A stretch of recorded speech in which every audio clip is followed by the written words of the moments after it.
प्रधानमंत्री नरेंद्र मोदी 3 दिवसीय विदेशी दौरे पर हैं। कल पीएम मोदी 2 दिवसीय यात्रा पर पोलैंड पहुंचे, जहां उनका भव्य स्वागत किया गया। वहीं 23 अगस्त को पीएम मोदी का यूक्रेन दौरा है, जिस पर पूरे विश्व भर की निगाहें टिकी हुई हैं। पीएम मोदी का ये दौरा इतना खास क्यों है, आइए जानते हैं।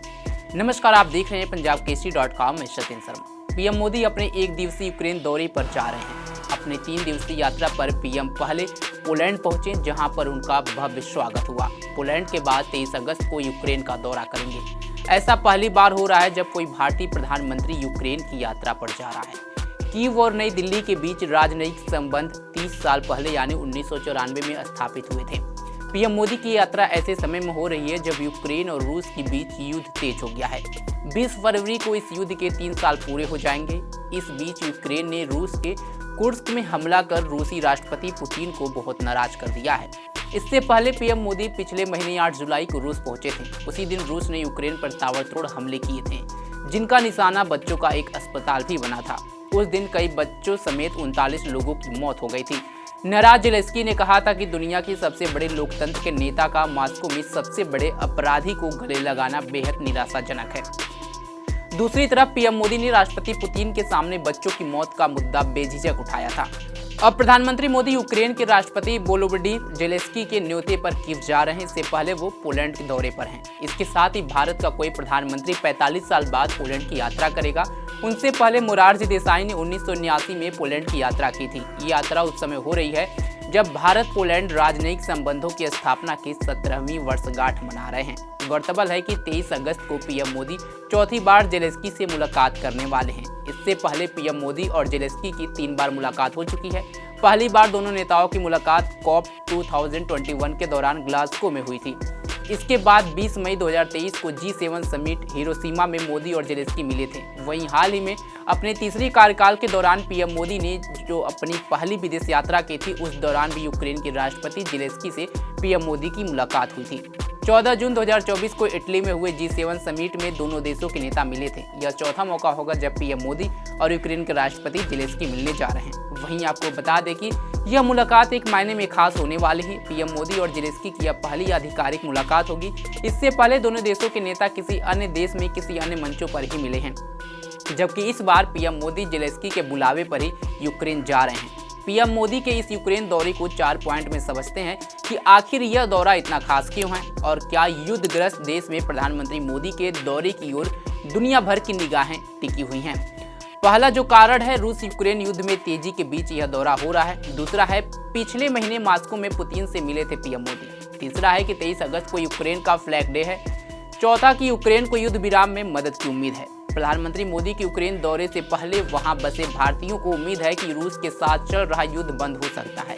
प्रधानमंत्री मोदी युद्ध विराम करवा सकते हैं। ऐसे में पीएम मोदी के यूक्रेन दौरे को लेकर चर्चा न केवल भारत में है, बल्कि दुनिया के कई देशों में इस दौरे की चर्चा है। सबसे बड़ी बात यह है कि बीते महीने ही पीएम मोदी रूस के दौरे पर गए थे और रूस दौरे के महज कुछ दिनों के भीतर ही उनका यूक्रेन दौरा चर्चा की वजह बन गया है।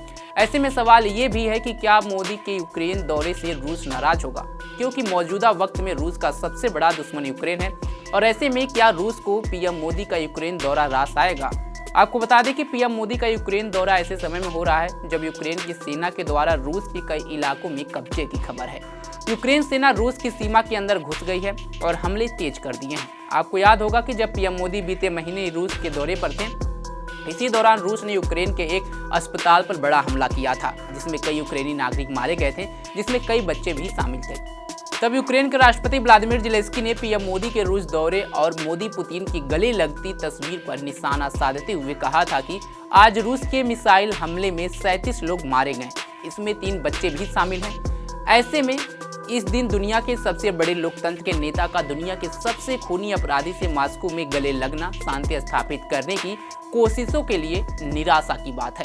हालांकि इस बीच सबसे बड़ा सवाल ये है कि क्या पीएम मोदी के यूक्रेन दौरे से रूस नाराज होगा। इसको लेकर विशेषज्ञों का मानना है कि पुतिन के चीन दौरे पर भी भारत ने कोई नाराजगी जाहिर नहीं की थी और चीन रूस संबंधों को लेकर रूस और भारत दोनों ने कहा था कि भारत और रूस के बीच संबंध अलग है। इस दौरे से भारत और रूस के बीच संबंधों पर कोई असर नहीं पड़ता। बीते 25 सालों में देखा जाए तो भारत और यूक्रेन के व्यापारिक संबंधों में भी इजाफा देखने को मिला है। भारत के विदेश मंत्रालय के मुताबिक 2021 से 2022 वित्त वर्ष में दोनों देशों के बीच करीब 3.3 अरब डॉलर का व्यापार हुआ था। वहीं रूस और भारत के बीच करीब 60 अरब डॉलर का व्यापार हुआ। ऐसे में साल 2030 तक भारत और रूस के बीच 100 अरब डॉलर कारोबार करने की उम्मीद जताई जा रही है। भारतीय विदेश मंत्रालय ने पीएम मोदी के यूक्रेन दौरे को लेकर कहा है कि भारत के रूस और यूक्रेन दोनों से संबंध मजबूत और स्वतंत्र हैं, जिनका अपना अपना अस्तित्व है। ये किसी एक का फायदा और दूसरे का नुकसान जैसा मामला नहीं है। गौरतलब है कि भारत रूस और यूक्रेन दोनों के साथ अपने संबंधों में संतुलन बनाने में कामयाब रहा है। भारत ने यूक्रेन पर रूसी हमले की कभी भी निंदा नहीं की और न ही संयुक्त राष्ट्र में रूस के खिलाफ लाए गए प्रस्ताव का समर्थन किया। लेकिन भारत यूक्रेन में मानवीय मदद हमेशा भेजता रहा है। साल 2023 में जब भारत ने G20 शिखर सम्मेलन की मेजबानी की, तब भारत ने यूक्रेन को इस सम्मेलन में हिस्सा लेने के लिए आमंत्रण नहीं भेजा। हालांकि इस सम्मेलन में रूसी राष्ट्रपति व्लादिमीर पुतिन भी शामिल नहीं हुए थे। यानी देखा जाए तो भारत रूस के साथ अपने सबसे पुराने संबंधों को भी उतना ही तवज्जो देता है जितना अमेरिका और पश्चिम देशों को। ऐसे में पीएम मोदी का यूक्रेन दौरा भी वैश्विक कूटनीति में संतुलन बनाने का एक उदाहरण है।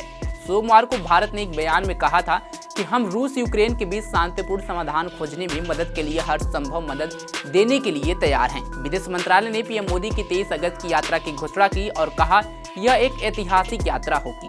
यूक्रेन की यात्रा से पहले पीएम मोदी 21 और 22 अगस्त को पोलैंड की 2 दिवसीय यात्रा पर हैं। उन्होंने बताया कि प्रधानमंत्री मोदी पोलैंड से कीव तक ट्रेन से यात्रा करेंगे, जिसमें करीब 10 घंटे लगेंगे। वापसी भी उतनी ही अवधि की होगी। रूसी क्षेत्र में कीव के ताजा सैन्य हमले के बीच प्रधानमंत्री नरेंद्र मोदी की यूक्रेन यात्रा हो रही है। इससे पहले अमेरिकी राष्ट्रपति जो बाइडेन समेत कई वैश्विक नेता भी ट्रेन के जरिए कीव पहुंचे।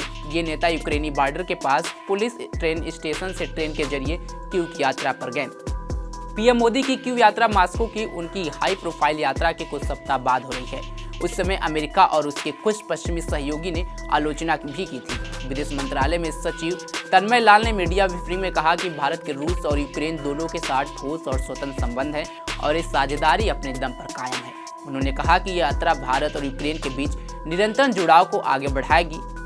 लाल ने कहा कि मैं यह कहना चाहूंगा कि इस यात्रा का उद्देश्य दूसरे के नुकसान से अपना फायदा पाना नहीं है। प्रधानमंत्री ने रूस की यात्रा भी की थी, कई विचारों पर चर्चा की गई थी। उन्होंने कहा कि प्रधानमंत्री ने पिछले 1 साल में कुछ मौकों पर राष्ट्रपति ज़ेलेंस्की से भी मुलाकात की और अब वे यूक्रेन में फिर से मिलेंगे।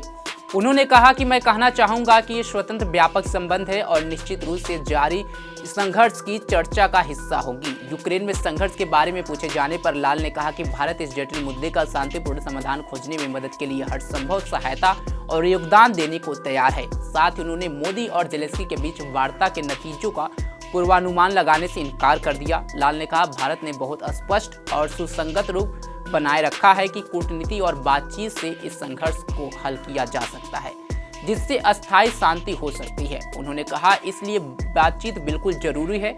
स्थानीय शांति सिर्फ उन विकल्पों के जरिए हासिल की जा सकती है जो दोनों पक्षों को स्वीकार हो और सिर्फ बातचीत से ही समाधान हो सकता है। भारत सभी हितधारकों के साथ बातचीत जारी रखे हुए है। लाल ने यह भी कहा कि भारत यूक्रेन संघर्ष के बातचीत के जरिए समाधान तक पहुंचने के लिए लगातार कूटनीति और बातचीत की वकालत करता रहा है। प्रधानमंत्री मोदी ने कहा कि ये युद्ध का समय नहीं है, युद्ध के मैदान में समाधान नहीं ढूंढे जा सकते। यह एक स्पष्ट और सुसंगत स्थिति है जिसे भारत ने अपनाया है और हमारा मानना है कि अधिकांश देश इस दृष्टिकोण को साझा करते हैं। यूक्रेन के साथ भारत के संबंधों पर उन्होंने कहा कि यह संबंध निरंतर और दीर्घकालिक है। लाल ने कहा यह एक ऐतिहासिक यात्रा है क्योंकि दोनों देशों के बीच राजनयिक संबंध स्थापित होने के बाद 30 से ज्यादा वर्षों में यह पहली बार होगा कि कोई भारतीय प्रधानमंत्री यूक्रेन का दौरा करेगा। उन्होंने कहा कि मोदी ज़ेलेंस्की वार्ता में कृषि, बुनियादी ढांचे, फार्मास्यूटिक्स, स्वास्थ्य और शिक्षा, रक्षा और लोगों के संबंधों सहित भारत यूक्रेन संबंधों के संपूर्ण आयाम पर ध्यान केंद्रित करने की उम्मीद है। पीएम मोदी ने जून में इटली के अपुलिया में G7 शिखर सम्मेलन में पीटर ज़ेलेंस्की के साथ बातचीत की थी। बैठक में मोदी ने यूक्रेनी राष्ट्रपति को बताया कि भारत यूक्रेन संघर्ष के शांतिपूर्ण समाधान का समर्थन करने के लिए अपने साधनों के भीतर का सब कुछ करना जारी रखेगा और शांति का रास्ता संवाद और कूटनीति के माध्यम से है। मोदी ने ज़ेलेंस्की को यह भी बताया था कि भारत यूक्रेन में संघर्ष का समाधान खोजने के लिए मानव केंद्रित दृष्टिकोण में विश्वास करता है। बैठक में यूक्रेन के राष्ट्रपति ने प्रधानमंत्री मोदी को कीव आने का निमंत्रण दिया था। अब देखना होगा कि जब पीएम मोदी कल कीव की यात्रा पर होंगे उसके बाद से क्या बातचीत होती है और दोनों नेताओं के बीच किस मुद्दों पर बातचीत होती है और क्या जो युद्ध चल रहा है उस पर कुछ रुकने की उम्मीद भी जाहिर हो सकती है। इस खबर पर आपकी क्या राय है कमेंट बॉक्स में जरूर बताएं। तमाम खबरों के लिए जुड़े रहें हमारे साथ और देखते रहें पंजाबकेसरी.com। धन्यवाद।